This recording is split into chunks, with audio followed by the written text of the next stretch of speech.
निष्ठेचे फळ का आयारामांना बळ? भाजपात इच्छुक उमेदवारांची संख्या इतकी वाढली आहे की पक्ष कार्यालय कमी आणि मुलाखत केंद्र अधिक झाल्याचे चित्र आहे. या मुलाखती केवळ तिकिटासाठी नसून राजकीय जगणं मरणं ठरवणाऱ्या ठरल्याचे वातावरण तयार झाले आहे. त्यामुळे थेट जीविताचे बरे वाईट करण्याची भाषा ऐकू येऊ लागल्याने भाजप नेतृत्वाची डोकेदुखी वाढत असली तरी ही आक्रमकता पक्षवाढीच्या नावाखाली करण्यात आलेल्या आयारामांच्या पक्षप्रवेशामुळेच असल्याचे दबक्या आवाजात बोलले जात आहे.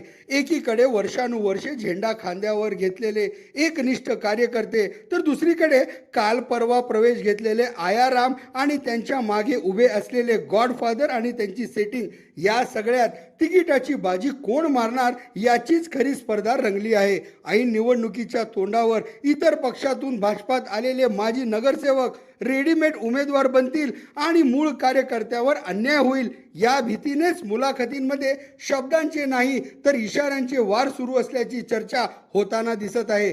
श्रेष्ठींकडून एकनिष्ठतेला प्राधान्य दिले जाण्याची शक्यता वर्तवली जात असताना या मुलाखती तिकीट वाटपापेक्षा बंडखोरीवर ब्रेक लावण्यासाठीच अधिक उपयोगी ठरतील. आणि तिकीट कोणाला मिळणार हे उद्याच्या काळात कळणार असले तरी बंड कोण करणार किंवा करणार नाही याची यादी मात्र आजच तयार केली जात असल्याची चर्चा आहे.